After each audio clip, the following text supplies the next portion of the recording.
The moment Beatrice Donnelly climbed down from that supply wagon and set her boots in the red Texas dust, every man on the Hargrove cattle drive stopped what he was doing, but only one of them forgot entirely how to breathe. It was the spring of 1878, and the Kisham Trail was already burning hot beneath a sky so wide and blue it seemed painted by a hand that had never known worry. The drive was pushing 1,500 head of longhorns north from San Antonio toward Abilene, Kansas, a journey that would take the better part of 2 months through scorched flatland, river crossings, and the kind of isolation that made lesser men turn cruel and stronger men turn quiet. Trail boss Wade Hargrove had hired on 22 cowboys, a wrangler, a horse jingler, and 1 cook. Except that cook, old Pete Garland, had gone and broken his wrist in 3 places the very morning they were supposed to set out, which left Hargrove standing in the street outside the stockyards with a genuine crisis on his hands. It was the owner of Donnelly's boarding house on Commerce Street who had settled the matter. Margaret Donnelly, a stout woman of 52 with silver hair and a voice like a church bell, had marched straight up to Hargrove and told him that her daughter Beatrice could cook for an army if called upon, that she had done so for 3 years running at the boarding house, while Margaret managed the business end of things, and that the pay Hargrove was offering would go a long way toward replacing the boarding house roof before the summer rains came. Hargrove, a practical man above all things, had agreed on the spot, shaken Margaret Donnelly's hand, and gone off to find his cattle. Nobody had thought to tell the cowboys. So when the supply wagon rolled into camp that first evening, 12 miles north of San Antonio, with the sun dropping fast behind the Cedar Hills, 22 trail-worn men fully expected to see some weathered old fellow climb down and start boiling coffee. What they got instead was Beatrice Donnelly, 26 years old, 5 feet and 4 inches of composed determination, with dark auburn hair pinned sensibly beneath a wide-brimmed hat, a canvas apron already tied around her waist, and eyes the particular shade of green that made a man think of cool shade on a hot afternoon. Most of the cowboys let out a sound somewhere between a groan and a whistle. A few of them nudged each other with their elbows. 2 of the younger hands, Billy Crane and Toby Marsh, both barely 20, tripped over the same rope trying to look casual while simultaneously moving closer. Amos Fletcher did none of those things. Amos Fletcher, the drive's lead drover at 30 years old, was standing at the edge of camp checking the cinch on a remuda horse when the wagon came to a stop. He had heard the commotion and glanced up the way a man does when he expects nothing in particular, and then his hands simply stopped moving. He stood there with the leather strap in his fingers, and he looked at Beatrice Donnelly climbing down from that wagon seat with the practical, unhurried confidence of a woman who had somewhere to be and knew exactly how to get there. And something in his chest performed a function he could not immediately identify because he had never felt it before in quite that particular way. He said nothing. He did not move toward her. He simply watched as she surveyed the camp with those green eyes, noted the location of the fire pit, identified the chuck box on the back of the supply wagon, and began immediately directing the wrangler's young helper toward fetching water from the nearby creek. She was efficient. She was composed. She did not once look in Amos Fletcher's direction, because she had a meal to put together before full dark and 22 hungry men were not going to feed themselves. Wade Hargrove made the introduction brief and apologetic. He told her the men would mind their manners or answer to him personally. Beatrice thanked him with the same brisk nod she might give a regular customer at the boarding house and went back to her fire. That first supper was salt pork and beans with cornbread baked in a Dutch oven she had clearly used 1,000 times, and coffee so dark and strong it seemed to have opinions of its own. The men lined up with their tin plates and filed past the fire the way they had been doing all their working lives, and most of them said thank you without meeting her eyes because they were hungrier than they were curious. Amos Fletcher got in line like everyone else. He waited his turn. He held out his plate, and when Beatrice Donnelly looked up from the bean pot to ladle out his portion, he found he was looking directly into those green eyes from a distance of roughly 2 feet, and the ladle of beans hovered in the air for precisely 1 moment longer than it needed to because she, too, seemed startled by something, though she recovered far faster than he did. "Thank you kindly," he managed, which he considered a reasonable success given the circumstances. "There is more cornbread if you want it," she said, and turned back to the fire. Amos Fletcher carried his plate to the far edge of camp, sat down on a flat rock, and discovered about 3 minutes later that his supper had gone entirely cold because he had not eaten a single bite of it. He had simply been looking at her, the way she moved around the fire, the way she wiped her hands on her apron with an almost musical efficiency, the way she answered Billy Crane's enthusiastic attempt at conversation with 3 words that were perfectly polite and gave him absolutely nothing to work with. He ate the cold beans eventually, feeling like a fool, and told himself firmly that he was the lead drover on a 1,500-head cattle drive, and he had considerably more important things to occupy his attention. He believed this completely, right up until breakfast the next morning, when he watched her crack 14 eggs into a cast-iron skillet with one hand while stirring cornmeal mush with the other, and the exact same thing happened all over again. The drive moved north through the mesquite-dotted hills and across the brown grass flats, the longhorns raising a constant cloud of red dust that settled on every surface including the food, which Beatrice handled by covering everything she cooked the moment it came off the heat, and covering everything she was preparing with damp cloth. It was a solution so simple and practical that Hargrove mentioned it to Amos, and Amos nodded and said nothing because he had already noticed, along with approximately everything else she did. He noticed that she woke before any of them, well before first light, with no apparent difficulty and no complaint. He noticed that she could tell when a rider was coming from the sound of hoofbeats a full minute before anyone else, and would have coffee ready by the time the man arrived. He noticed that she was reading a book in the evenings by firelight, something with a worn green cover, and that she held it close to the flame with great care, as if the pages were something she could not afford to replace. He noticed that she never complained about the dust, the heat, the smoke, or the fact that 22 men treated her campfire like a public gathering place every evening whether she wanted company or not. He did not notice that he was noticing all of these things, or rather he noticed it and found it profusing inexplicable, because Amos Fletcher had spent 10 years on cattle drives and had never once struggled to keep his mind on the work.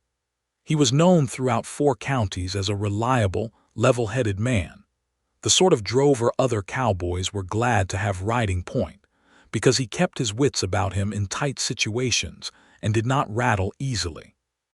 Trail boss Hargrove trusted him above all the other hands and had for 3 years running. None of that helped him at meal times. It was Billy Crane who first said something, with the glorious thoughtlessness of a 20-year-old who had not yet learned to leave certain observations unspoken. They were 3 days out of San Antonio, crossing a long flat stretch of live oak country when Billy rode up alongside Amos on the afternoon trail and said, cheerfully and without preamble, "You know she has to throw half your plate away most evenings. Says you keep leaving food." Amos looked straight ahead at the cattle. "I eat what I need." "She said yesterday you left a whole piece of cornbread. That is wasteful," she said. She did not say it mean, just she said it the way she says things. Billy seemed to consider this. "I like the way she says things." "Ride back to your position, Billy," Amos said. Billy rode back, grinning in a way that suggested he had gotten something out of the exchange without being entirely sure what it was. That evening, Amos made a deliberate and disciplined effort to eat everything on his plate. He sat with his back to the fire so he would not be looking in Beatrice's direction, which solved exactly half the problem, because the other half was that he could hear her, hear the particular cadence of her voice when she spoke to the men who came for second helpings, or the soft sound she made when she was satisfied with how something had turned out, a small sound between a hum and a sigh that was not meant for any audience at all. He ate every bite of his supper and got up and went to check on the night watch before anyone could see the expression on his face.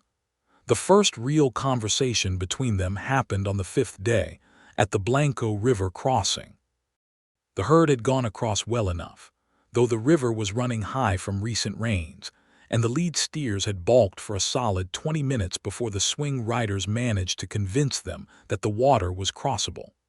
By the time the last of the cattle were up the far bank and dripping, the sun was already past noon, and Beatrice had been sitting on the supply wagon for 2 hours waiting for the chaos to sort itself out sufficiently to cross. The wagon driver, an older man named Stu Walters, was nervous about the current and had held back longer than necessary, and by the time they made it across, Beatrice was behind on the midday meal by a margin she found professionally unacceptable. Amos rode back to check on the wagon, as was his habit at river crossings, and found Beatrice already down from the wagon seat with her apron on and her sleeves rolled up, trying to get a fire started with wood that was damp from the river spray. "Can I be of use?" he asked, dismounting. She looked up at him with focused green eyes and said, without any particular drama, "Can you find me dry wood?" There should be some further back from the bank under the trees. He found her dry wood. He found quite a lot of it, stacked it properly near the fire pit, and then went to leave because he had cattle to attend to, but she said wait, and he stopped immediately, which was not like him at all. "I need the fire ring moved 3 feet east," she said. "The smoke is going to blow straight into the food from this direction. There is a wind coming." He looked up at the sky. The wind was still from the south, but there was a shift coming, the kind you learn to read after years on the trail. She had read it correctly from 2 minutes of observation. "How did you know?" he asked, moving the stones. "My father was a fisherman in Missouri," she said, working the tinder with confident hands. "He could tell weather by the look of the clouds and the feel of the air. He taught me before he died." It was the first personal thing she had volunteered, and she said it plainly, without either the weight of seeking sympathy or the lightness of dismissing grief. It was simply information, offered as explanation. "I am sorry about your father," Amos said. He was not a man who said empty things, and she seemed to understand that, because she nodded once in a way that accepted it without elaborating. "Were you raised in Texas?" she asked, not looking up from the fire which was now catching nicely in the shelter of the repositioned ring. "Born in Kentucky," he said. "Came west at 17 with a cattle outfit and never went back." "Do you have family there?" "A sister. We write sometimes." He paused. "You are from San Antonio." "Born there," she said. "My mother opened the boarding house when I was 7 after my father passed. I have been cooking there since I was old enough to reach the stove." She said it without any trace of self-pity, the way people speak about facts that have long since settled into simply being the shape of a life. "This is different from the boarding house." "Is it worse?" he asked. She considered this seriously, stirring the fire. "It is harder in some ways. The dust gets into everything and the heat is less predictable, but there is more sky." She said the last part as if more sky were a genuinely valuable commodity, which Amos thought suggested she was a woman of sense. "There is more sky," he agreed. He stood there a moment longer than he needed to, and then the bawling of a steer somewhere along the herd line pulled his attention back to his work, and he touched his hat and went to his horse. He rode the half-mile back to the point of the herd, with the feeling that the afternoon had somehow gotten both longer and shorter at the same time, which made no sense. But then, very little about the past 5 days had made the kind of sense he was accustomed to. The drive crossed into the hill country proper on the 7th day, the terrain turning rockier and more demanding, the cattle harder to hold together on the uneven ground. A young bull that had been trouble since the first day out of San Antonio decided on the morning of the 8th day to make a serious break for the cedar brush, taking about 60 head with him before the flankers managed to turn them back. And by the time the dust settled, Amos had been riding hard for 3 hours and was in no mood for conversation. He came back to camp at noon with his horse lathered and his temper frayed, and Beatrice Donnelly set a plate of food in front of him without being asked and without a word, and went back to her cooking. There was something in that simple action, the understanding of it, the absence of commentary, that eased the rawness of the morning more than anything else could have. He ate the whole plate. He noticed it, and felt both pleased and embarrassed by his own noticing. After that, something shifted between them in the quiet way that things shift on the open trail, where there are no walls or doors or other people's schedules to interrupt the slow, patient business of learning someone. Beatrice had always been civil to all the men, but with Amos she began to be something slightly more than civil. She would tell him if she thought a change in the herd's route might bring them to better water, because she had been studying the landscape with a fisherman's eye for reading terrain. He began to consult her on small things, which the other men noticed, and which prompted a wide variety of reactions ranging from Billy Crane's unsettled delight to Trail Boss Hargrove's quiet amusement. Wade Hargrove was 54 years old and had been trail bossing since before Amos was born, and he missed very little. He rode up beside Amos on the 10th morning and said, without introduction, "She is a fine cook." "She is," Amos said. "Best we have had on any drive, and I include old Pete in that assessment despite his feelings." Hargrove rolled a cigarette one-handed, a skill Amos had always admired. "She is also a fine woman in general, I would say." Amos looked at the cattle. "She was widowed young, I understand," Hargrove said. "Married at 19, husband died of fever before their first anniversary." "That is a hard thing." Amos looked at the cattle more intently. "I mention it only because I like you, Fletcher, and I have been trail bossing long enough to know when a man has lost his appetite for reasons unrelated to the food." Hargrove lit his cigarette with a match struck against his saddle horn. "In my experience, the worst thing a man can do in a situation like this is take so long being careful that the opportunity walks off down the trail without him." He rode off toward the drag without waiting for a response. Amos let out a long, slow breath and stared at the horizon, where the hill country cedars were giving way to the first flat suggestions of the Central Plains, and thought about what it meant to lose an opportunity by being too careful. He had been a careful man all his life. He had been careful on cattle drives, careful with money, careful with his words, careful with his feelings. He had saved more than most men saved and had fewer regrets than most men had, and had always considered this evidence of a life managed well. He sat on that horse in the warm Texas morning and he thought, careful is all very well, but there is a woman back at that chuck wagon who reads weather from the clouds the way her father taught her, and who looks at you sometimes, just briefly, when she thinks you are not looking, and the expression on her face is not nothing. He had noticed that too. That evening he stayed near the fire longer than usual, after most of the other men had drifted to their bedrolls, and helped her stack the clean Dutch ovens because she was moving slower than usual, which meant she was tired, which the 12-hour days on top of the cooking and the camp management and the impossible cheerfulness she maintained for an audience of 22 rough men would do to any human being. "You do not have to do that," she said, when she saw him stacking the heavy pots. "I know," he said. She watched him for a moment. "You are very unusual for a cowboy." "In what way?" She seemed to think about how to say it. "Most of them are either trying to impress me or trying to pretend I am not here. You are doing neither." "Would you prefer one of those approaches?" he asked. The corner of her mouth turned up. It was not quite a smile, but it was the beginning of something in the neighborhood of a smile, and Amos felt it all the way to his boots. "No," she said. "I very much prefer this." They talked for another hour after that, sitting on opposite sides of the dying fire with the vast Texas night arching overhead and the cattle settling into their quiet. She told him about the boarding house, about the travelers who came through San Antonio and the stories they brought with them, about how she had read every book she could find since she was a child, because books were the cheapest way to go places she could not afford to actually go. He told her about Kentucky, about the particular blue of the hills there in summer, about his sister Clara, who had married a schoolteacher and had 3 children who Amos had never met because 10 years was a long time to be away from a place. He told her things he had not said to anyone in years, not because he had been keeping secrets, but because nobody had thought to ask.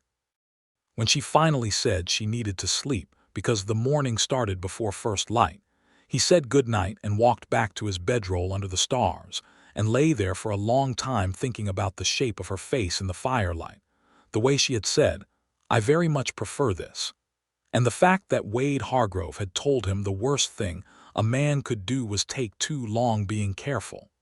He agreed with that more than he had agreed with anything in recent memory. The trouble with Donnie Rask began on the 14th day, which was the kind of trouble that makes a complicated situation more complicated and a simple feeling more clear. Donnie Rask was the drive's horse wrangler, 28 years old and handsome in an obvious, uncomplicated way that he was fully aware of. He had been pleasant enough at the start of the drive, but his pleasantness had, over 2 weeks, developed a particular focus on Beatrice that moved from neighborly to pressing in a way that she handled with consistent, practiced firmness. He would lean too close when he came for his plate. He would find reasons to linger at the chuck wagon in the evenings. He would say things that were technically harmless but had a quality of testing about them, and Beatrice's responses remained always polite and always completely discouraging, which Rask seemed to interpret as a puzzle to be solved rather than an answer to be respected. On the 14th evening, Amos was coming back from checking the night picket line when he heard Rask's voice with an edge in it that made him walk faster. He rounded the supply wagon and found Rask standing close to where Beatrice was cleaning up after supper, his hand on the wagon wheel beside her, effectively creating a barrier between her and the open space of camp. "I am saying you ought to let me walk with you to the creek in the morning," Rask was saying, with the particular tone of a man who thought persistence was a form of compliment, just being friendly. "And I am saying I do not need company at the creek," Beatrice said, with a steadiness that suggested she had said it more than once. "No reason to be cold," Rask said. "I am not being cold," she said. "I am being clear. There is a difference." "Donnie," Amos said. Rask turned and his expression shifted through several calculations before settling on a casual version of innocence. "Fletcher, just talking." "The night horses need attention," Amos said. It was true. It was also entirely beside the point, and they both knew it. Amos said it in the tone of a man who would repeat himself exactly once. Rask looked between Amos and Beatrice, made his calculations, and walked off toward the remuda without another word. Beatrice watched him go, then turned back to her cleaning. After a moment she said, "I was handling that." "I know," Amos said. "I did not doubt it for a second." She looked at him then, a real look, direct and assessing, and he met it without deflecting. "Thank you anyway," she said. "He will not bother you again," Amos said. He said it quietly but with the certainty of a man who had made a decision that he was entirely prepared to stand behind whatever the consequences. She seemed to understand that he meant it, and something in the line of her shoulders settled fractionally. "Do you want coffee?" she asked. "Yes," he said. "Very much." They had coffee by the last of the fire, and the conversation that followed was different from the ones before it, not in topic so much as in quality, something warmer and more openly acknowledged on both sides. She asked him what he planned to do when he was done with trail driving, and he found himself answering honestly, which surprised him, because it was not something he usually let himself think about clearly enough to put into words. He said he had been saving toward land in the hill country, a small spread, nothing grand, enough for a house and a garden, and a reasonable number of cattle that he would not have to drive anywhere because they would already be home. "That sounds like a good life," she said. "What would you do?" he asked. "If you could do anything." She looked at the fire. "I would keep cooking," she said. "Not for a boarding house necessarily, not for a cattle drive necessarily. Cooking that matters to people. A kitchen of my own where I decide what grows in the garden and what goes on the table." She paused. And books, a room with enough light for reading in the evenings. That is also a good life, he said. Yes, she said, and looked at him, and the firelight made her eyes look like something from a painting that Amos would never in his life be equipped to describe adequately. It is not entirely unlike your life. No, he said. It is not entirely unlike my life at all. They looked at each other across the dying fire and said nothing for a long moment, because sometimes things are said more clearly in silence than in words, and they were both people who understood that. Rask left 3 mornings later. Nobody knew the full story, and Hargrove did not offer one, simply telling the men at breakfast that the wrangler position had been refilled by the jingler's older brother who was capable enough and would join them at the next town. He said this without looking at Amos or Beatrice, which told Amos everything he needed to know about the boss's involvement, and he felt a quiet gratitude for Hargrove that he would never quite know how to express. They had crossed into the edge of the Indian Territory by the 18th day, pushing up through the rolling country that marked the boundary between Texas and the lands that the federal government had assigned to various tribes in the years following the war. It was country that required careful management. The trail was well established by 1878, and the drives that used it regularly had developed relationships and protocols that kept the peace, including the customary cattle tax that most trail bosses paid to the Comanche and Kiowa bands whose territory they were crossing. Hargrove handled this with the matter-of-fact efficiency of long practice. He sent a rider ahead when they were 2 days from the territory boundary, and on the morning of the 19th day, 3 riders came into camp to negotiate the passage fee. The lead rider was a man named Tall Bear, and he spoke English well, having spent several years working for an army post as a scout before returning to his people. He and Hargrove conducted their business with the formal politeness of 2 men who had done this before and found it more productive than the alternative. Beatrice watched the negotiation from near the chuck wagon with a quality of attention that was different from most of the cowboys' reactions, which ranged from wary to hostile in ways that Hargrove sharply corrected. When Tall Bear and his companions had concluded their business and accepted the agreed-upon number of steers, which were cut from the herd with professional efficiency by Amos and 2 other riders, Tall Bear rode past the chuck wagon and stopped, studying the setup with what appeared to be genuine assessment. "You cook for this outfit?" he asked Beatrice directly. "I do," she said.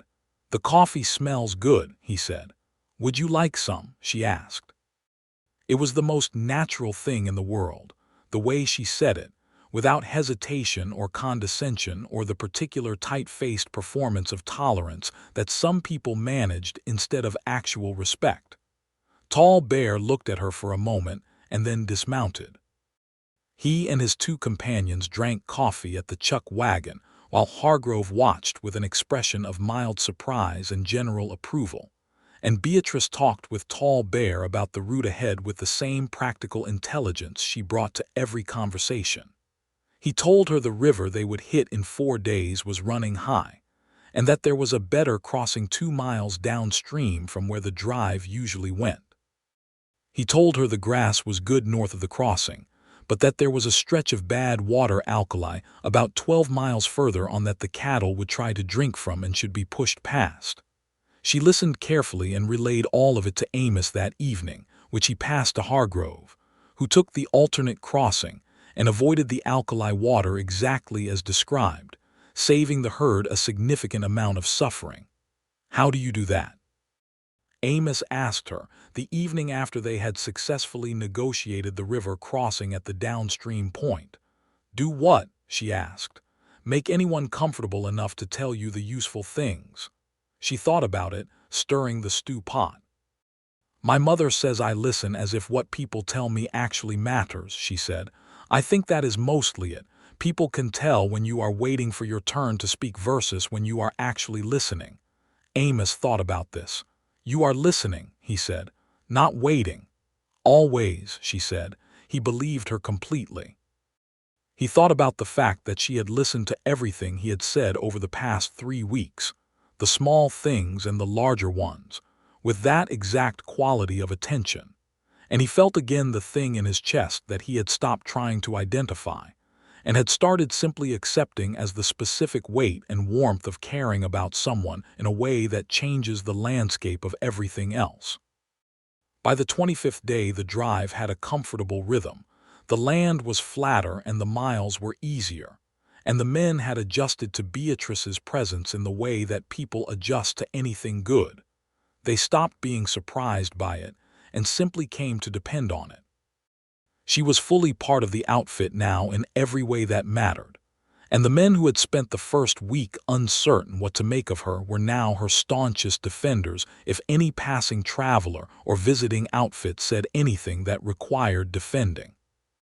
Billy Crane in particular had appointed himself a sort of unofficial champion of Beatrice's honor, which was both touching and occasionally unnecessary, and she handled it with the affectionate exasperation of someone who has acquired an enthusiastic younger sibling through no particular action of her own. The nights were cooling as they moved north, the difference between Texas spring and Kansas spring becoming noticeable in the air after sundown, and Beatrice had taken to wearing a heavier jacket in the evenings. On the 27th night she could not find it anywhere in her bedroll or the supply wagon, and she was stirring the breakfast pot in the cold pre-dawn air without it, her breath visible in the dark. Amos, who had been up before her for the first time in the whole drive because a steer had gotten loose in the night and required locating, saw her from across the camp and walked over and put his jacket around her shoulders without saying a single word. She went very still. He went back to his coffee without making anything of it, and a moment later she said, in a voice that was careful in the specific way voices are when the speaker is feeling something they are not yet entirely sure about, "Where is your jacket?" "I run warm," he said. He ran no such thing, and they both knew it, and neither of them said so.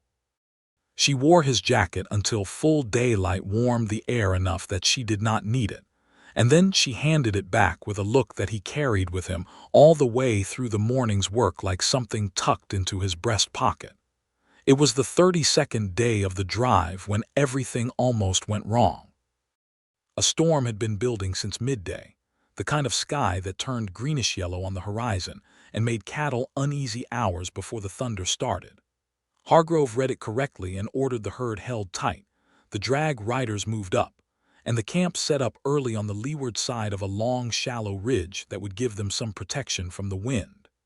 Beatrice had the chuck wagon secured, and the supplies properly weighted and covered before most of the cowboys had finished arguing about the weather. The storm came in fast when it came, a rolling line of black cloud with lightning stitching across its front, and the cattle that had been uneasy all afternoon became genuinely frightened in the first crack of thunder. What happened next was the thing that every man on a cattle drive lived in a quiet, constant awareness of, the thing that could turn a profitable drive into a catastrophe in under a minute. The herd ran. 1,500 longhorns in a full stampede make a sound that is less like thunder and more like the world coming apart at its seams, and the ground under your feet vibrates with it at a distance of half a mile. Amos was already in the saddle, had been in the saddle since the first serious flash of lightning, and he rode hard for the lead of the stampede because turning a running herd requires getting ahead of the leaders and bending the column back on itself until it circled, and the momentum spent itself. He did this with 3 other riders in the rain and the lightning, his horse finding footholds on the wet ground with a trust in the rider that Amos repaid by being worthy of it. It took 40 minutes. 40 minutes of riding in the dark and the rain with the thunder making communication impossible except by gesture and proximity, and when it was over and the cattle were milling in the exhausted, dazed quiet that follows a spent stampede, Amos took inventory of the people around him and found everyone present except one. Young Toby Marsh, 20 years old and on his first long drive, had been unhorsed in the early confusion when his mount stumbled on the wet ground. He had not been struck by the herd, which was a miracle that Amos attributed equally to God and Toby's own instinct for getting himself small and low, but he had been thrown hard enough to twist his ankle badly, and he was sitting in the mud half a mile from camp looking dazed and wet and miserable when Amos found him. "Can you ride?" Amos asked. "I can ride," Toby said, with the specific pride of a 20-year-old who would say this if he had both legs broken. He could not entirely ride, as it turned out. Amos brought him back to camp doubled up on his horse, and what he found at camp was the fire miraculously still burning. Beatrice had kept it going through the storm with the focused determination of a woman who understood that 22 cold, wet men were going to need hot coffee and hot food in approximately 40 minutes, and she intended to have it ready.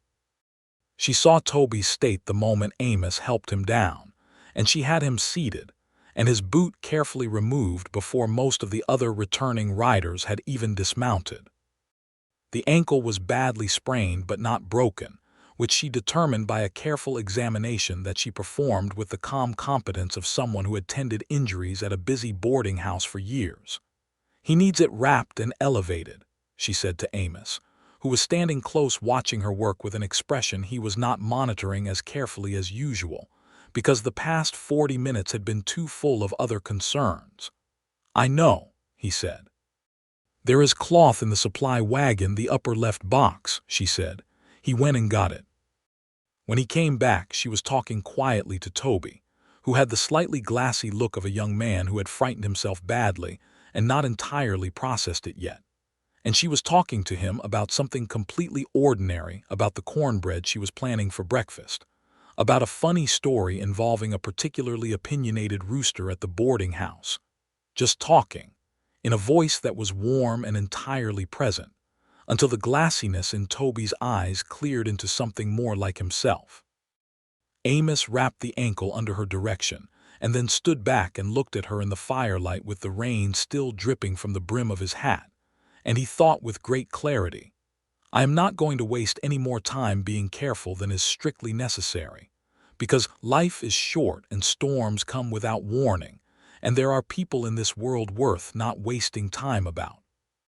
The next 3 days were the slower recovery days that followed any stampede, the counting and recounting of the herd, the assessment of injuries to horses and men, the repair of gear. Toby Marsh was put on the supply wagon with his ankle wrapped and given the job of keeping Beatrice company while she cooked, which suited both of them tolerably well. He proved to be a good listener, and she proved to have more stories than he had expected, and by the end of the 3rd day, he was essentially her apprentice and could peel potatoes at a professional rate. It was on the evening of the 35th day that Amos Fletcher did the thing he had been building toward for 35 days. The camp was quiet. The other men were at their bedrolls or playing cards by the far fire, and Toby had finally been convinced to sleep since his ankle needed rest. Beatrice was washing out the last of the cooking pots by herself, and Amos walked over and began helping without asking, as had become their established pattern. They worked in companionable quiet for a while, and then Amos set down the pot he was drying and said, to the darkness past the firelight, "I have been thinking about what you said, about a kitchen of your own and a garden and light for reading in the evenings." She looked at him sideways. "Have you?" "I have been thinking," he said, "that I have a piece of land in mind, in the hill country southeast of Mason. I have been saving toward it for 4 years. It has a creek and good grass, and there is a spot on a north-facing slope where the soil would grow anything you cared to put in it." She had stopped washing the pot. She was very still. "I am not a man who says things he does not mean," he said, "and I am aware that we have known each other for 35 days on a cattle drive, which is not a conventional setting for this kind of conversation. But I have also spoken to you more honestly in 35 days than I have spoken to most people in my life, and I believe the same is true of you, though I would not presume to say so if it was not." "It is true," she said quietly. "I am saying," he said, with the careful deliberateness of a man who has thought out exactly what he wants to convey and is determined to convey it without embellishment or error, "that I would like very much to know you better beyond this drive. I would like to write to you if you will permit it. I would like to come to San Antonio when the drive is done, if you would have me. I'm not asking anything beyond that right now. I am aware that hope is not a plan, and that intentions are not actions. I am asking only for the chance to make intentions into actions in a way that is decent and honest. The fire crackled. Somewhere in the darkness, a night bird called. Beatrice Donnelly set down the pot and turned to face him fully, and in the firelight her expression was the most unguarded he had ever seen it, and he had seen it in a lot of conditions over 35 days. She looked like a woman who was feeling something that she was neither afraid of nor in any rush to reduce to something smaller than it was. "I would like that very much," she said. "All of it." Amos let out a breath he had apparently been holding since the beginning of the conversation. "You should know," she said, with the ghost of that smile that was not quite a smile and was more than a smile, "that I have also been thinking about your land with the north-facing slope." He looked at her. "I wondered," she said, "whether the creek would be good for fishing. My father always said the best kitchens are the ones near water." "I believe it would be," Amos said. "I believe it would be very good for fishing." They stood on opposite sides of the fire in the Texas turning to Oklahoma night, and neither of them moved toward the other, because they were both people who understood that good things unfolding at the right pace are worth more than good things rushed.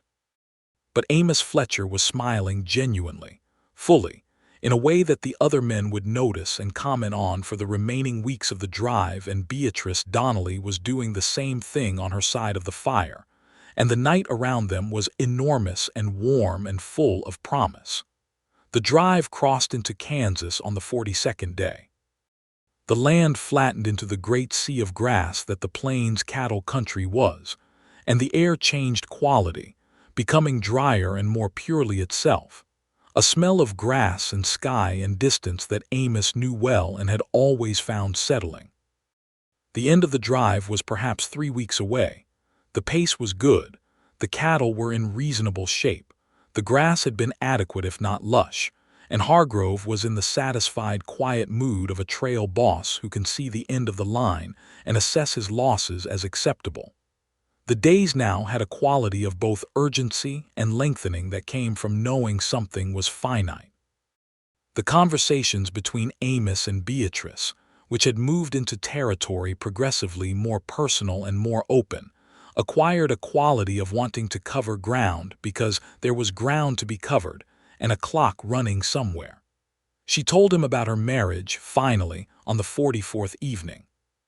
She did it plainly, without armor and without excess, the way she did everything. Her husband had been named Robert Connell, a good man, she said, a kind man who had worked at the shipping office in San Antonio and had died of cholera before they had been able to build very much of the life they had intended. She said it was grief when it happened, and that grief did not go away, but that it changed over time into something you carried differently. Not as a weight dragging you back, but as a kind of knowledge that the world could take things without warning, and that this made the present moment worth more rather than less. "He would have liked you," she said to Amos, and this was the most intimate thing she had said to him yet, and he understood that she meant it as a gift and received it as one. He told her about the girl he had thought he might love at 22, a schoolteacher's daughter in Wichita who had found the life of a trail drove her too uncertain for her sensible nature, and had married an accountant, which had been the right choice for everyone involved, and which Amos had figured out approximately 3 years after the fact. He said he had spent the years since then being mostly content, which was not the same as being happy, and that he had not entirely understood the difference until recently. She understood what recently meant. She did not make him say it more plainly than that, which was exactly what he would have expected of her. On the 49th day of the drive, a piece of the world that Amos would have preferred to avoid walked into camp in the form of his cousin, which sounds improbable but was in fact entirely coincidental and also somewhat typical of the way the world operates when it wants to complicate things. His cousin's name was Heck Fletcher, and Heck was 24 years old and had been working as a hand for another outfit that was a day and a half behind theirs on the trail. He had ridden ahead because his drive boss had sent him to Hargrove with a message about range conditions south of their current position. Something about the grass availability for the following season that was of professional interest to both trail bosses. Heck arrived at suppertime and was invited to stay the night, which was trail custom, and was thus in line for Beatrice's cooking along with everyone else. He was a cheerful young man with a great deal of energy and Fletcher family coloring dark hair, darker eyes than Amos, a chin that projected confidence. He had not seen Amos in 2 years and greeted him with the boisterous affection of someone who has genuinely missed a person and does not see the point in being subtle about it. He also, within approximately 4 minutes of arriving in camp, noticed Beatrice, and being 24 and unattached and Fletcher enough to have some confidence in his own good looks, he immediately applied that energy in her direction. Amos watched this from across the fire with an expression that his face performed without his direct supervision, and that several of the other cowboys observed with great private entertainment. Heck was not doing anything wrong, exactly. He was being charming and friendly and slightly more attentive than necessary at the chuck wagon, and Beatrice was responding with her characteristic warmth and her characteristic absolute failure to provide any encouragement beyond the basic human courtesy she extended to everyone. It was when Heck sat down next to her near the fire after supper and said, with the easy confidence of a young man who has successfully charmed his way through many social situations, "I could make a strong case for Abilene being the finest city in Kansas if you would let me show you around it when we arrive." It was at that moment that Amos stood up from where he had been sitting. He walked over. He did not walk quickly or with any visible agitation. He walked the way he did everything, steadily and with full intention, and he sat down on Beatrice's other side and said to his cousin pleasantly, "Heck." Heck looked at him. He was a smart young man underneath the cheerfulness, and he read his cousin's face with the speed of someone who had grown up in proximity to that face. "Ah," Heck said. "Yes," Amos said.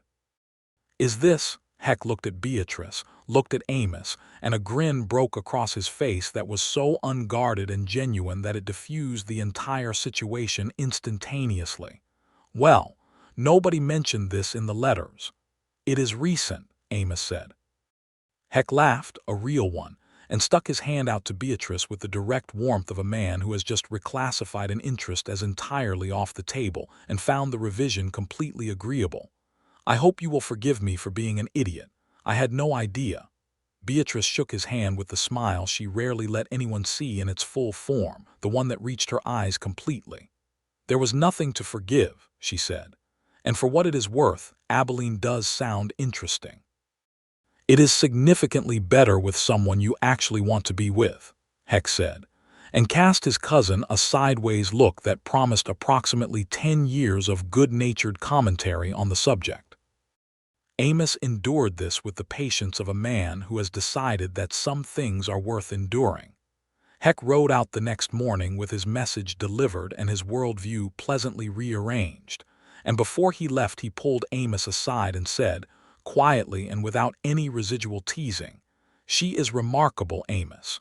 Do not be so careful that you lose her."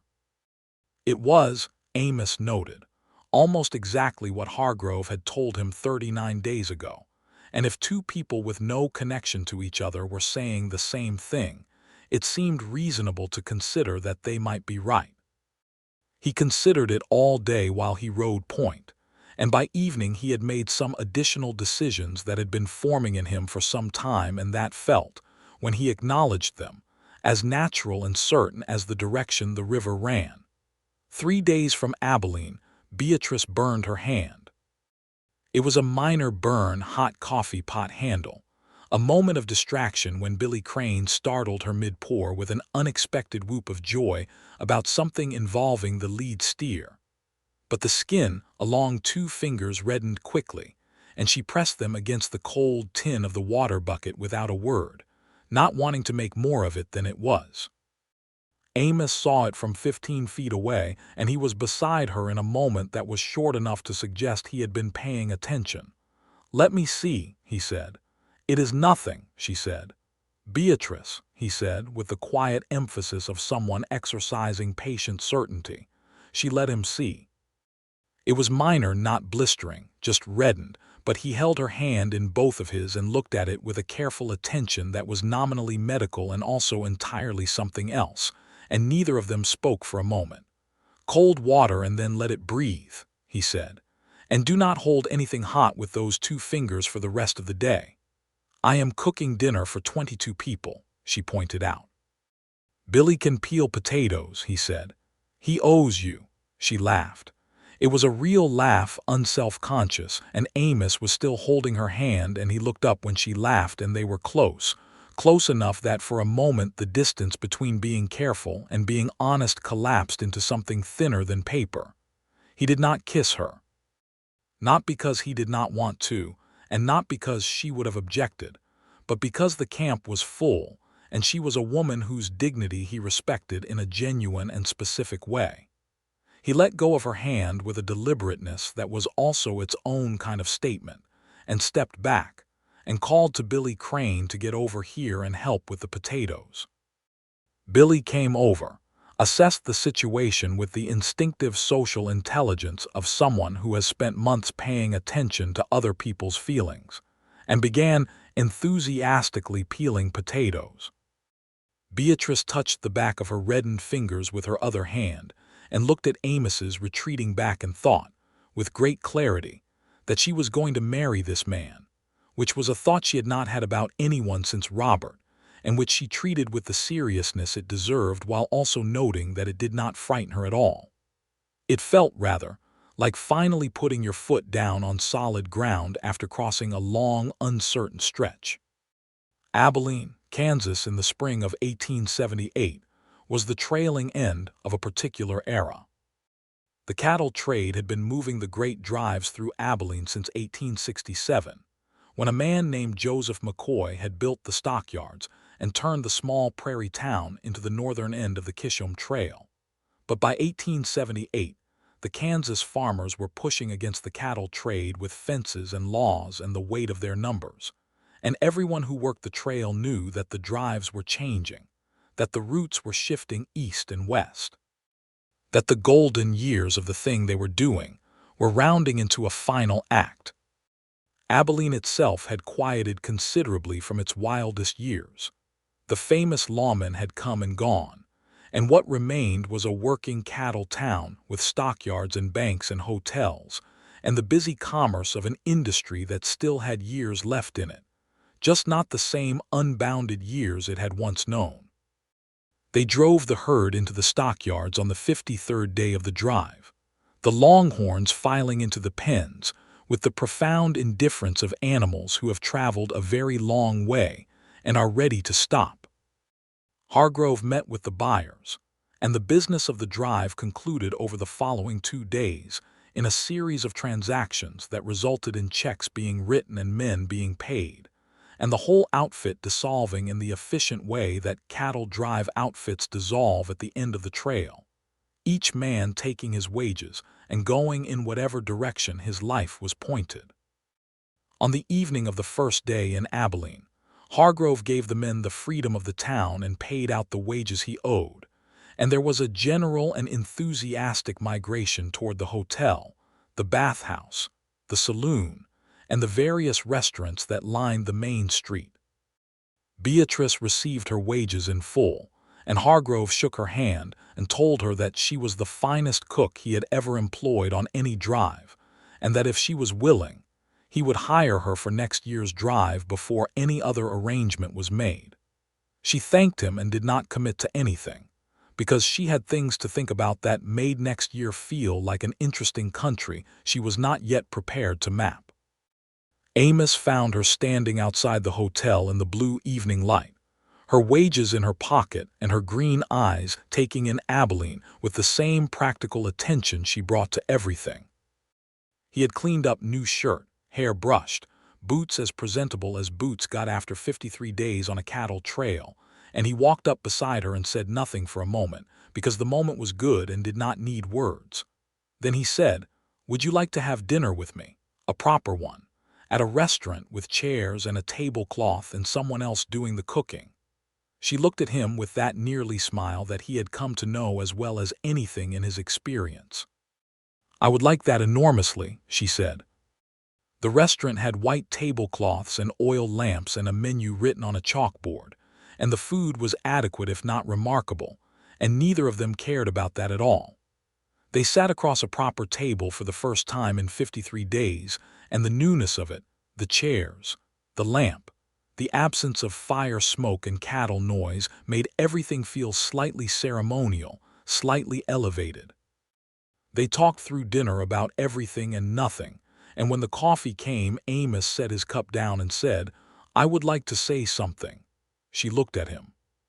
"Say it," she said, with the calm openness she had when she already knew the general direction of what was coming and was not afraid of it. "I meant everything I said at the 35th day camp," he said, "and the conversation we had after that, and after that. It has not been changed by arriving here or by the drive ending or by anything else. I want you to know that what I said was not trail drive talk, the kind of thing men say when they are a long way from real life and it goes away when real life comes back." "I know," she said. "Do you?" he asked, not doubting her, just wanting to be certain. "Amos," she said with great patience and great warmth, "I have been a boarding house woman all my life. I know what transient sentiment looks like.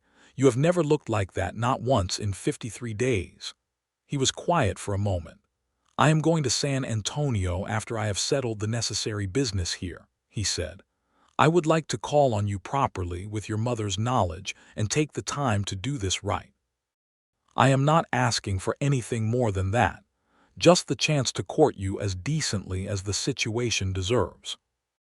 Beatrice Donnelly looked across the white tablecloth at Amos Fletcher, at his steady dark eyes and his honest face, and the quality of stillness in him that she had been drawn to since the first evening he had held out a tin plate and said thank you kindly as if he meant the thank you. And she thought about her life in San Antonio and the boarding house, and the 7 months of each year that Amos spent on the trail, and the 7 months he did not. And the land in the hill country with the north-facing slope and the creek that her father would have liked to fish. "Come to San Antonio," she said. "My mother will want to feed you. She will probably test you by giving you the most difficult customer room and seeing how you handle it. And I am telling you this in advance so you can prepare because she is subtle about it." "I will handle it," he said. "I know you will," she said. "That is why I am telling you." They walked back to the hotel through the Abilene evening, the town busy around them with the noise of cowboys at the end of a drive, the piano from the saloon, the horses, the commerce of a cattle town doing its business. It was nothing like the quiet of the open trail, and somehow that made it more real, the choice being made in the noise of the ordinary world, without the particular clarifying magic of the open plains, and being exactly as clear and exactly as solid. At the door of the hotel, before they went inside, Amos said her name once quietly and she turned, and he took her hand with the same careful deliberateness he brought to everything, and he pressed it briefly between both of his and let it go, and the look he gave her was worth more than everything he had ever said and said something additional besides. "Good night, Beatrice," he said. "Good night, Amos," she said. She went inside, and he stood in the Abilene evening for a while, looking at the sky over the Kansas plains, and felt like a man who has found the thing he did not know he was looking for and recognized it on sight. He arrived in San Antonio on a Tuesday in July, 4 weeks after the drive's end, having settled his business in Abilene and made the journey south by rail and stage. He carried in his bag 2 things that were not practical: a small book of poetry he had purchased in Abilene because it had a green cover that reminded him of something, and a folded letter he had written and not sent because he had decided to say what was in it in person instead. The Donnelly boarding house was on Commerce Street, as advertised, a 2-story frame building with a well-kept porch and window boxes that were doing ambitious things with geraniums. He knocked at the door, and it was answered by Margaret Donnelly, who was exactly as Beatrice had described her: stout, silver-haired and possessed of a gaze that processed him entirely in approximately 4 seconds before arriving at some initial assessment. "You must be the drover," she said. "Yes, ma'am," he said. "Amos Fletcher." "Come in," she said. "Beatrice is in the kitchen." He knew where Beatrice was in the kitchen, in the same way he always knew where she was when they were in the same building. It was simply something his awareness tracked without being instructed to.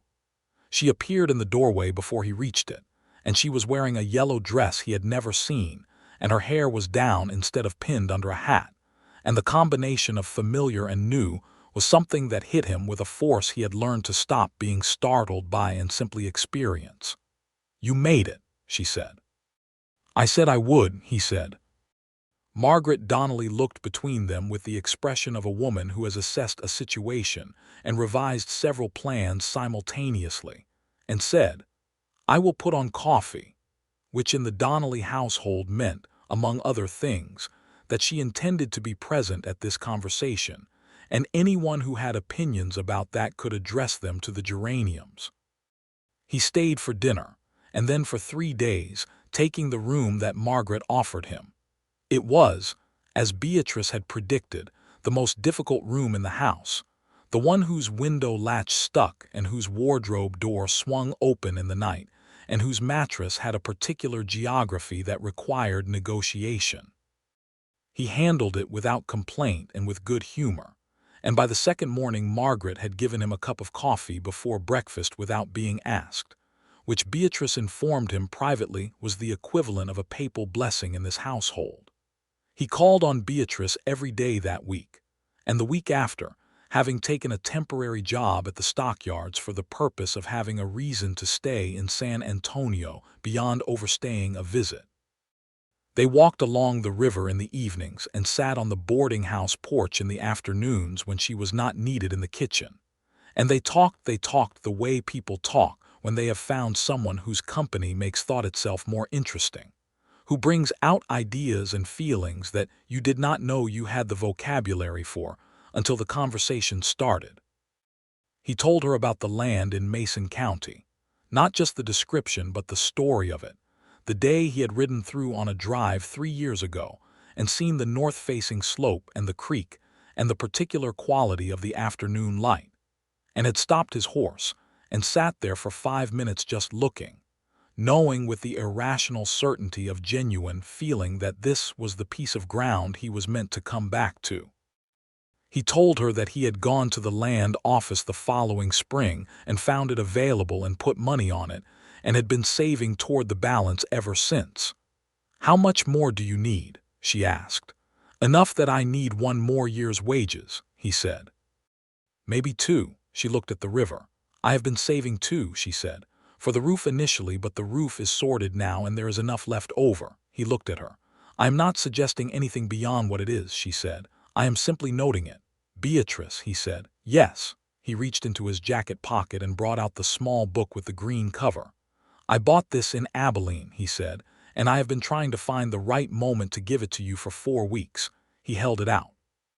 "There is also something inside it." She took the book and opened it and found the letter, folded in quarters. She read it not quickly, the way you read something you already know, but carefully, the way you read something that matters. When she finished, she looked up at him, and her eyes were bright in a way that she did not try to compose. The letter said what he had told her in the restaurant in Abilene, and more. It said that he had spent 10 years building a life that was safe and competent and ultimately waiting for something he had not named. It said that the something had a name now.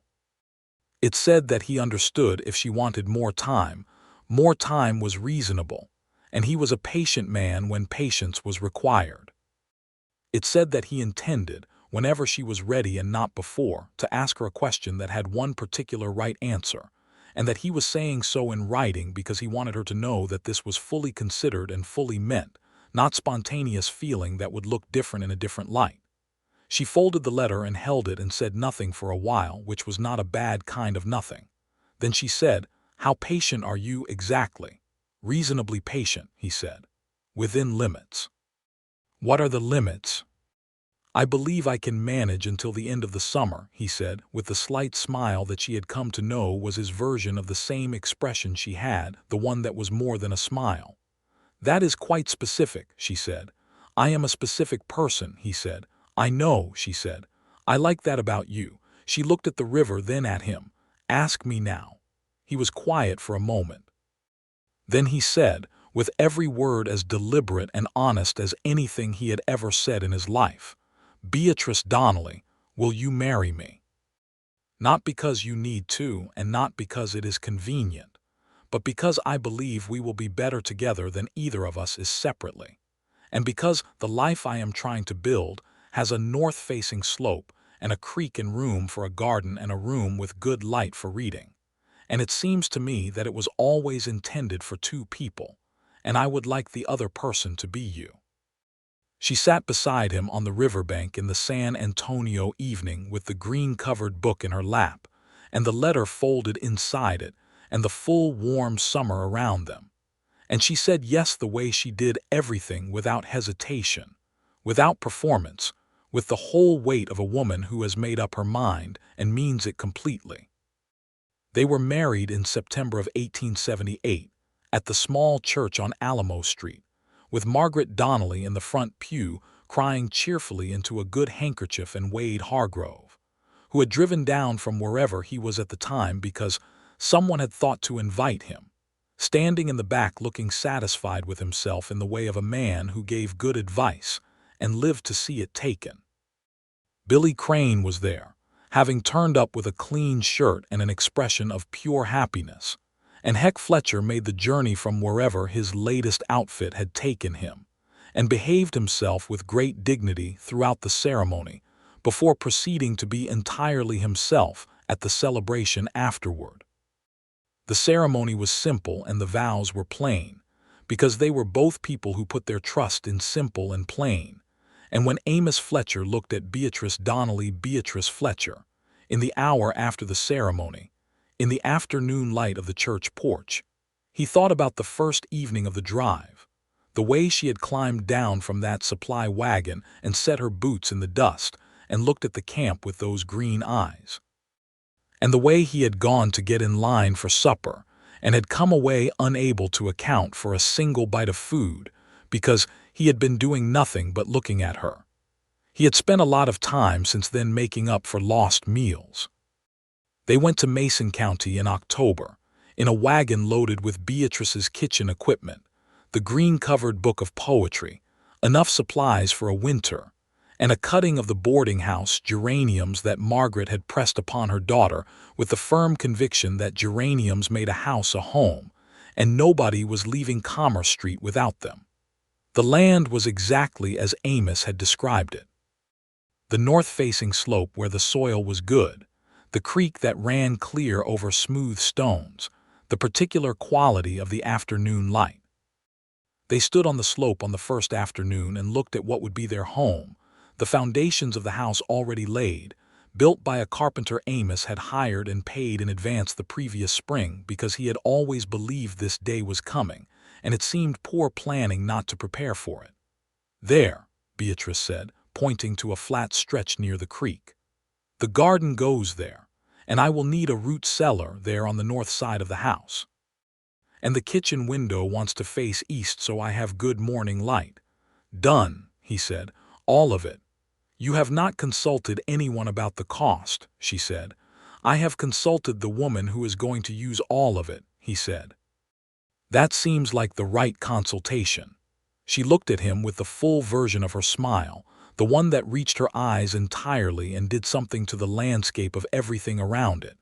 Then she turned back to the slope and said, with great practicality, "We should start with the kitchen window."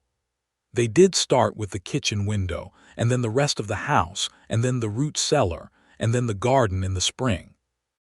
They kept cattle enough for a modest ranching operation that did not require driving them anywhere, and they kept chickens, and Beatrice kept bees from 2 hives that she established in the summer of 1879, with the help of an elderly German neighbor who knew bees the way some people know music. Amos took on seasonal work in the first 2 years, making 2 more trail drives in 1879 and 1880 to build the ranch to the point where it sustained itself. And each time he left and each time he came back was a particular kind of proof of something. The leaving was hard, and the coming back was everything. Beatrice managed the ranch with her characteristic efficiency while he was gone, with help from a hired hand named Ezekiel who was 60 years old and knew cattle ranching the way he knew breathing. And she wrote letters to Amos on the trail that were the best letters he had ever received, full of the specific and the vivid. What the bees were doing, what had come up in the garden, what book she was reading, what the creek looked like at dusk when the light came off it a certain way. He wrote back on whatever paper he could find, long letters that surprised him by how much he had to say, how much of the trail and the world he wanted to describe to her specifically, how different everything looked when you were seeing it for someone. After the drive of 1880, which was his last, he came home in November with enough money to clear the final balance on the land and a certainty that had been building for 2 years and was now as solid as the limestone under the hill country soil. He was not going back to the trail. He was home, and home was where he intended to stay. In the spring of 1881, Beatrice told him she was expecting their first child, and she told him in the kitchen on a Tuesday morning in the matter-of-fact way she delivered any other significant information, which made him set down his coffee cup and look at her with an expression that had nothing matter-of-fact about it whatsoever. "In September," she said, going back to the cornbread she was making. He stood up from the table and crossed the kitchen and put his arms around her from behind and held her in the way of a man who is feeling something large enough that words are genuinely insufficient, and she leaned back against him and they stood like that for a long, quiet moment with the morning light coming through the east-facing window and the sound of the creek outside. "A boy," he said. "We do not know that," she said. "I know it," he said. "You do not know it," she said patiently. "You are guessing." "I am a very good guesser," he said. He was, as it turned out, correct. They named the boy James Robert Fletcher James for Amos's grandfather, who had been a Kentucky farmer of considerable dignity, and Robert for Beatrice's first husband, which was Beatrice's idea, and which told Amos something important about the size of her heart and the quality of her character, which he had already known but which it was good to have confirmed. James was born in September of 1881 in the bedroom of the house on the north-facing slope, with the midwife from Mason and Margaret Donnelly, who had come down from San Antonio 2 weeks early and shown no signs of being willing to leave until the baby was in the world and fully assessed. He weighed 7 pounds and had a quantity of dark hair and eyes that would settle into his mother's green over the first months of his life, and Amos held him in the kitchen that first night, while Beatrice slept and looked at this small new person, with a feeling that made every previously large feeling he had experienced seem like a rehearsal. Margaret stayed for 6 weeks, which was exactly long enough to install geraniums on the porch of the Mason County house, overhaul the root cellar's organizational system, and become friends with Ezekiel, the ranch hand, in the way that 2 practical people of a certain age tend to become friends when they are in proximity to each other and have opinions about the right way to do things. She went back to San Antonio in November, having apparently decided that her daughter and son-in-law were managing adequately, which from Margaret Donnelly was something close to an ovation. The boarding house was doing well. Margaret had hired a new cook, a capable woman named Rosa who had been recommended by the German neighbor's wife, and the boarding house roof was solid and the window boxes were maintained, and life on Commerce Street continued in its productive way. Billy Crane, who had stayed in touch because he was the sort of person who simply maintained connections without effort, wrote to say he had gotten married himself in the spring of 1882 to a woman he had met in Wichita who sold dry goods and had, by his description, a sharp mind and a sharper sense of humor, and seemed generally capable of keeping him from being an idiot more than half the time. He invited Amos and Beatrice to visit, which they planned to do when James was a little older. Heck Fletcher settled in Texas eventually too, taking up land not far from Mason, and becoming a regular presence at the Sunday dinners that Beatrice had established as a weekly institution, cooked in the east-facing kitchen, with the light coming in the way she had always wanted. He ate at their table with the comfortable frequency of a man who has found a second home and conducts himself accordingly, and he was an excellent uncle to James and later to the other children, of whom there were two more. A daughter named Clara, born in 1883, named for Amos's sister in Kentucky, and a second son named Thomas, born in 1886, who arrived with less ceremony than the first two but was no less welcome for it. Amos Fletcher, who had spent 10 years as one of the most reliable lead drovers on the Kisham Trail, became in the second half of his 30s one of the most respected small ranchers in Mason County. He had a gift for cattle that transferred well from the trail to the spread, and he managed the land with the same level-headed attention he had always brought to difficult situations. He expanded the operation gradually, always at a pace that made sense, never stretching beyond what the land and the money would support. And by 1888 the Fletcher Ranch was solid enough that he was advising younger ranchers on cattle management the way older men had once advised him. Beatrice's garden was extraordinary. She had a talent for growing things that surprised even the German neighbor, who knew agriculture like a language. The kitchen garden provided the house, and the overflow went to the Mason market, and eventually to a standing arrangement with 2 hotels in the county seat who specifically wanted her vegetables, and were willing to say so in a way that involved a regular check.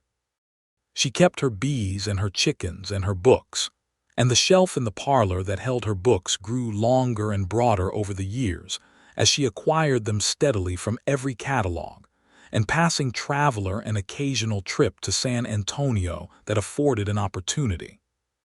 The room with the good evening light, which Amos had built for her in the 3rd year of their marriage, became the room that most defined the house to visitors, a small room on the east side, with a window seat wide enough to lie on and bookshelves on every wall and a braided rug in green and gold, and the faint, constant smell of beeswax from the candles she preferred for reading.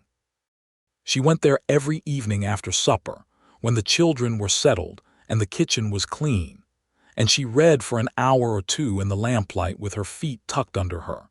And this was the arrangement of her days that she had described to Amos across a dying fire on the 27th day of the cattle drive, and which had come to be exactly what she had imagined, which she considered a remarkable thing. Amos often found his way to the doorway of that room in the evenings to say something practical about the next day's work, or to bring her tea, or sometimes just to stand in the doorway and watch her read for a moment before going back to whatever he had been doing, because even after 10 years she was still the person in any room that his eyes went to first and stayed with longest, and he had stopped finding this remarkable because it was simply the shape of his life, and he was deeply, daily glad of it. James grew into a serious, capable boy who wanted to know how everything worked and asked questions in the same careful, deliberate way his father did. Clara was her grandmother Margaret in miniature, cheerful and decisive, and fully prepared to manage the world from the age of approximately 5. Thomas was the child who climbed everything and had opinions about horses that exceeded his years, and generally kept the ranch in a state of mild readiness for whatever was coming next. Margaret Donnelly visited every summer and for 2 weeks at Christmas. The geraniums on the porch grew thicker every year, and in 1889 she sold the boarding house at a good price to a couple who had moved up from Mexico City and had plans for it, and she came to Mason County to stay. Amos built her a room on the back of the house with her own window boxes and a rocking chair by the window, and she established herself there with the quiet satisfaction of a woman who has successfully managed everything she set out to manage, and can now afford to sit in a rocking chair and observe the results. She and Ezekiel, the ranch hand, played cards on Friday evenings with a seriousness of purpose that the rest of the household found genuinely entertaining, and they argued about the proper preparation of cornbread with the enthusiasm of people who have found a disagreement worth having. Amos and Beatrice had the habit, through all the years, of sitting on the porch in the evening when the day's work was done, the way they had sat by fires on the cattle drive companionably, sometimes talking and sometimes not, with the enormous sky overhead and the sound of the creek nearby, and the ordinary noises of a working ranch settling into the quiet. It was in these evenings that the shape of their life was most clearly visible, the thing they had built together from a chance meeting on a cattle drive and a conversation across a dying fire, and the particular honest quality of two people who meant what they said, and said what they meant, and had the sense to know a good thing when it sat down across from them. On a spring evening in 1890, James was 8 years old and helping Amos with the last of the day's work in the barn, and Clara was in the kitchen helping Beatrice with supper, and Thomas was in the yard engaged in a project involving mud and a wagon wheel that would require explaining, and Margaret was in her rocking chair, and the evening light was coming off the hill country landscape in the particular gold orange of a day that has been beautiful all the way through and intends to finish that way. Beatrice came out onto the porch with 2 cups of coffee and sat beside Amos in the chair she always used, the one that had the slight list to the left that she had long since accommodated, and handed him his cup. "Do you ever think about the drive?" she asked. "Sometimes," he said. "Not as much as I used to." "What do you think about when you think about it?" He drank his coffee. He looked at the hill country evening, at the slope going down to the creek, at the garden in its spring fullness, at the barn where James was still moving around inside. "I think about the first evening," he said. "When the wagon came in." She smiled. She already knew this about him, had known it for years. "I had a whole supper on my plate," he said, "and I sat on a rock at the edge of camp and I could not eat a single bite of it. I just looked at you." He shook his head slightly with the expression of a man amused by his past self. "Hargrove's men thought I was coming down with something." "I know," she said. He looked at her. "You know, Billy Crane told me," she said with perfect composure, 2 weeks into the drive." He stared at her.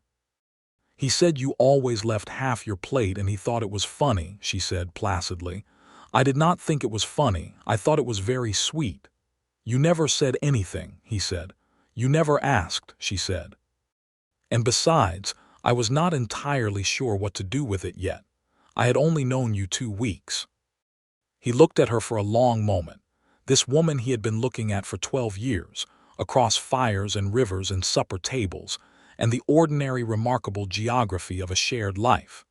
And the feeling of it was as immediate and as specifically hers as it had been on the first evening, which was the thing he had never been able to adequately explain to anyone who had not experienced it and had given up trying. "Are you glad you took the job?" he asked. She looked at the spring evening, at the life assembled around them on the Mason County slope. James had come out of the barn and was walking toward the house. Thomas had apparently resolved the mud-end wagon situation and was also heading inside, looking pleased with whatever he had accomplished. Clara's voice was audible from the kitchen, asking about something with the confident expectation of her grandmother Margaret, who was now providing the answer from the rocking chair with equal confidence. "I am glad about every single thing," Beatrice said, with the simple and total conviction of a woman who has lived her life fully in the direction of what mattered and arrived exactly where she intended. "Every single one." Amos Fletcher reached over and took her hand, the same way he had taken it on the riverbank in San Antonio 12 years ago, with the same deliberate care, and held it in both of his, and looked at the evening with the deep-settled contentment of a man who went looking for cattle country and found the whole of his life. The creek ran on below the slope. The geraniums on the porch caught the last of the light. The smell of supper came through the open kitchen window, the same warm, particular smell it had always been, the smell of something good being made by someone who knew what they were doing and loved what they were doing and was exactly where they belonged. And that was everything. Everything that mattered. It was sufficient and then some, and it was theirs and it was real.